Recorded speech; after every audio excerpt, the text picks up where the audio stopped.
Стана веќе традиција општинските власти да ги менуваат локациите за претовар на комуналниот смет. Претоварната станица кај Тетовски Требош веќе не е во функција речиси 1 месец, а сметот сега се носи во ова оградена нива на само неколку километри од Тетово. Но таму отпадот пред да се однесе во скопската депонија Дрисла се таложи на земја, загадувајќи ја околината и почвата. Градоначалничката на Тетово Теута Арифи рече дека јавното комунално предпријатие Тетово поради практични причини одлучило на новата локација да го депонира сметот. Ние имаме, кога сме работеле за добивање дозволи за работа, имаме дозволи за двете локации.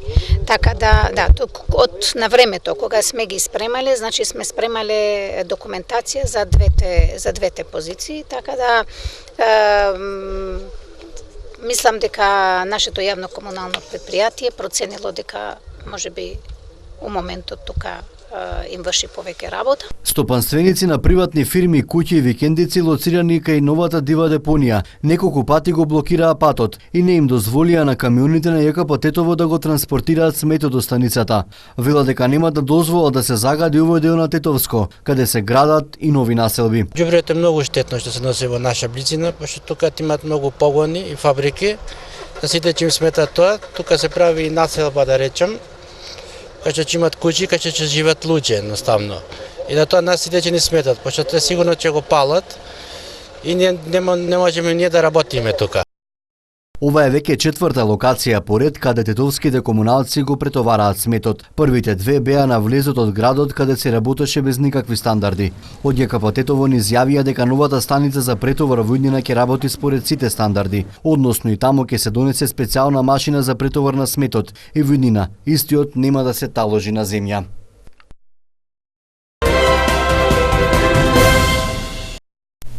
Зачестија случаите на омаловажување, навреди и напади врз полицајци на Полошкото подрачје. Неделава секојдневно се регистрираат приведувања поради вакви дела. Последниот случај е од вчера, кога околу 15 часот во близина на крстосницата на улиците Киро-Ристовски Дрнц и Штипска во Тетово биле лишени од слобода тетовците ФБ 28 годишен и ЛБ 29 годишен и 30 годишниот БД од Гајре, кои претходно меѓусебно физички се пресметувале. При лишувањето и подоцна во полициската станица, тетовците, како и нивниот татко, 53 годишниот РБ, се однесувале агресивно и ги нападнале полициските службеници. Лицата биле задржани за целосно расчистување и документирање на случајот, пошто против нив ќе следуваат соодветни поднесоци. Според статистиката на секторот за внатрешни работи во Полошкиот регион годинава заклучно со денес, 1 август, имало 12 физички напади на полициски службеници, 14 случаи на навредување и омаловажување, како и 7 на спречување службено лице во вршење на службени дејствија. Најголем дел од случаите биле поврзани со регулирање на сообраќајот, контролни активности во угостителски објекти, расчистување на нарушување на јавниот ред и мир и други безбедносни настани. Законските казни за ваков вид на дела се офатени во Кривичниот законник и Законот за јавен ред и мир, а може да бидат парични или затворски. Експертите сметаат дека казните за сторителите во пракса треба да бидат поригорозни. Мора да се смени криминалната политика, дека во однос на сите овие случаи што ние ги спомнавме, само еден има што завршил во затвор, затоа што му нанел на полицајецот тешка телесна повреда. Сите други случаи завршува со парични казни и во однос на тоа кога граѓаните знаат дека нема последица од напад на полициски службеници, тогаш со лесно се одлучува да ги напаѓа. Во полицијата во последно време се примени многу лица кои што од порано не уживаат авторитет во општеството и тие придонесуваат да се создаде една целокупна слика за полицијата во која навистина паѓа авторитетот. За напад врз службено лице при вршење работи на безбедноста, затворската казна се движи од 6 месеци до 5 години. Ако на полицискиот службеник му се нанесени тешки телесни повреди, тогаш казната е затвор до 10 години. Спречување на службено лице во вршење на службена должност се казнува со парична или затворска казна до 3 години. За навредување или омаловажување на овластено службено лице предвидена е парична глоба од 600 до 800 евра.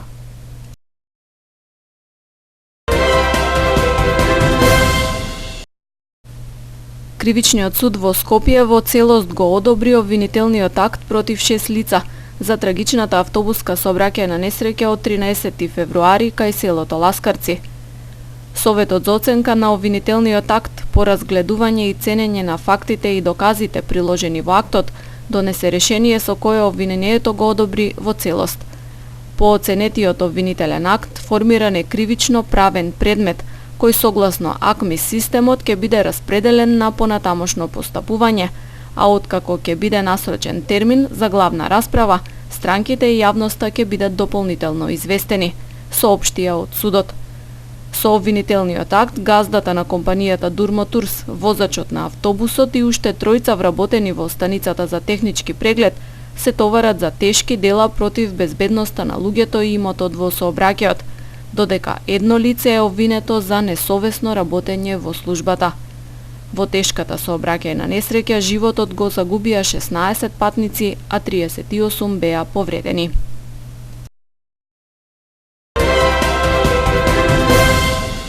Регистриран случај на семејно насилство врз 20 годишник од гостиварско село, што го извршил неговиот татко.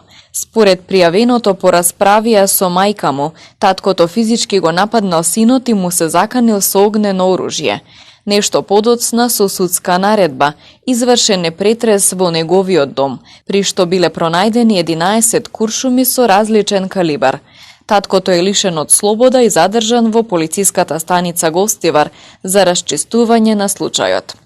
Приведени се двајца гостиварци вчера вечер во гостиварското село Дебреше, зашто при преглед кај нив пронајден е кокаин, поради што се задржани во полициската станица Гостивар. Кражба на возило БМВ со германски регистерски таблици вчера пријавил 45 годишен тетовец. Тој застанал на улица Штипска во Тетово, излегол и го оставил возилото со клучевите на брава, а по кусо време непознат сторител му го одзел возилото. Се работи на расчистување на пријавеното и пронаоѓање на возилото. 29-годишниот возач на товарното комби од Скопје загинал на местото на сообраќајната несреќа синоќа, кога директно се удрил со патнички автобус со кратовски регистерски таблички. Возачот на автобусот, 38 годишник од Куманово, добил тешки телесни повреди. Несреќата се случи околу 19 часот и 50 минути на магистралниот пат Велес-Штип, пред клучката за Новосело. Вкупно беа негде 19 донесени, од кои што повеќето се полесно повредени. Шоферот од автобусот, тој е малку најверојатно потешко повреден, а за него уште немаме резултати од компјутерската томографија. Кога ќе стаса, ќе знаеме поконкретно за што се работи. Тешко повредениот возач бил приклештен во автобусот, од каде што бил извлечен со помош на екипа пожарникари и по укажаната прва медицинска помош бил пренесен во Велешката општа болница. Загинатиот од уништеното товарно комби, кое целосно било сплескано од ударот, пожарникарите го ваделе час и половина, пошто телото било предадено за обдукција, по наредба најавен обвинител кој вршил увид со полицијата. Несреќата се случи во дел од секундата, значи јас не сум свесна за самата случка. Момчето кој што кажа, директно во нас се удри кон минибус.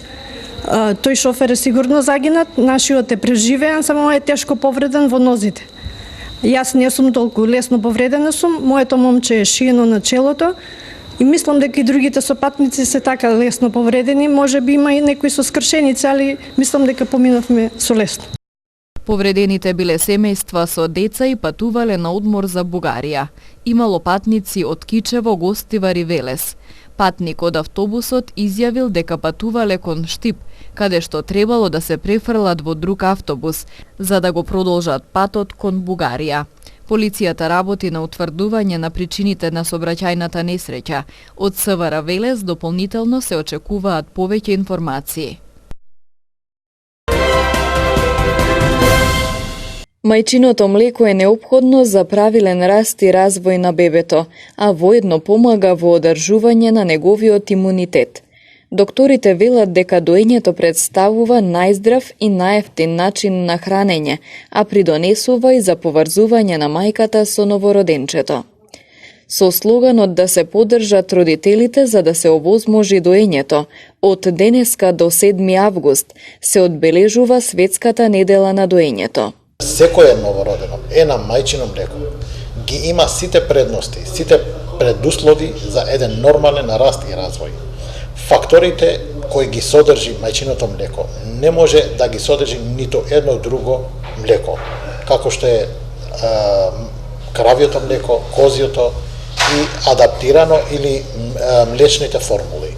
Така да сите предности се во страна на мајчиното млеко. Почнувајќи ги од содржината, значи содржина со протеини, со јаглени хидрати, со масноти, витамини и многу значајно имунитарниот фактор, значи содржината која го има имунитарниот фактор. Покрај тоа, освен содржината, мајчиното млеко ги има и другите фактори, значи е најчисто млеко, не треба варење, чистење, такви работи, и економскиот фактор и четвртото, поврзаност на мајката со детето преку мајчиното млеко е огромно за едно новородено. Така да сите фактори позитивни се во страна на мајчиното млеко. Ние како здравствени работници треба да правиме све што е во наши можности, да даваме пораки за форсирање и инсистирање за слободно доење, значи со мајчино млеко. Но сепак, 1/3 од сите новородени растат со адаптирано млеко или со кравјо млеко. Здравствените работници со препораки до мајките да бидат свесни дека нивното млеко е многу значајно. Општите и кратките совети за секоја мајка, за секој млади родители е дека секоја капка мајчино млеко има огромен значај во развојот на новороденото. Треба да прават све што е можно во нивна можност. Осим во случаеви кога мајката не е здравствено, значи во состојба да го дои.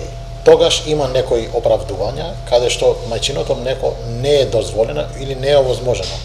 Така да во спротивно, значи треба да се промовира, значи секој ден, не само една недела, него секој ден од наша страна како здравствени работници дека мајчиното млеко е тоа што треба да е. Педиатрите препорачуваат бебињата да се дојат од нивното раѓање па се до 18 месеци, со што секое бебе ќе има најдобар можен почеток на животот и еднакви шанси за правилен раст и развој.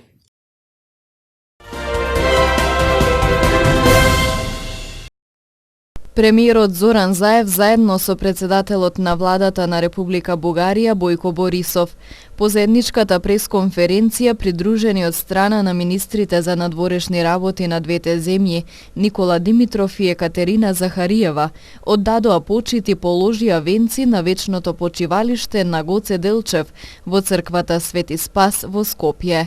На пресконференцијата во владата Заев изрази уверување дека двете земји ќе изнајдат решение за Гоце Делчев, а Борисов побара од комисиите прашањето да го затворат до октомври.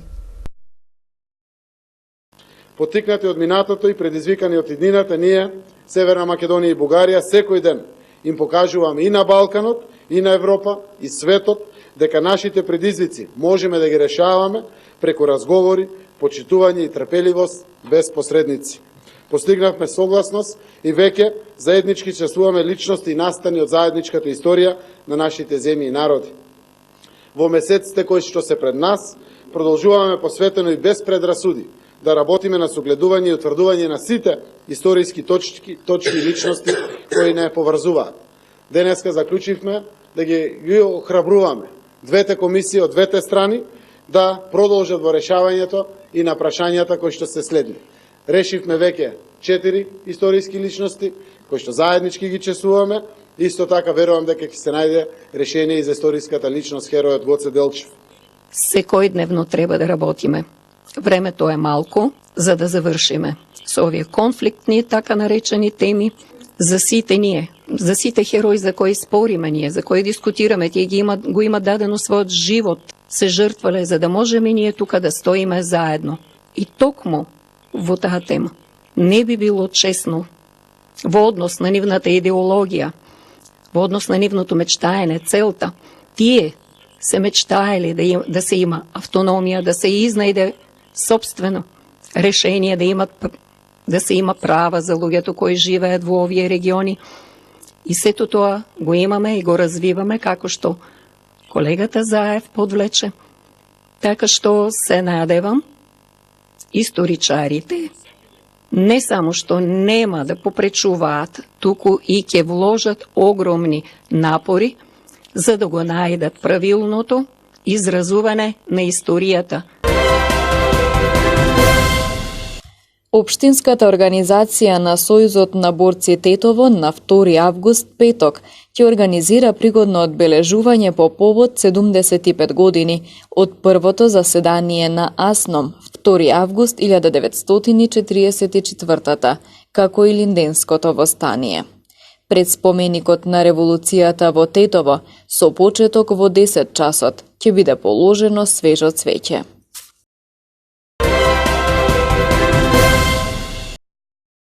Манастирското настојателство при манастирот Свети Илија Луковица по повод патрониот празник Илинден на 2 август, петок, ве повикува на свечена литургија во 10 часот, а во 12 часот следува братско-сестринска трпеза на љубовта, приготвена од овогодинешните кумови.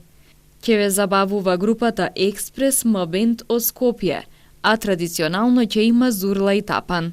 Сите заинтересирани верници да се пријават за организиран превоз на телефонскиот број 070 371 616 за резервација на карти.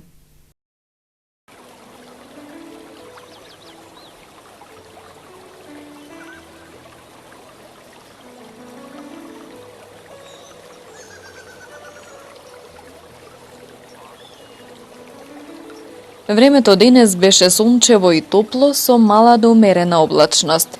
Температурите се движеа во интервал од 19 до 34 степени Целзиусови. Вредноста на УВ индексот изнесуваше 9.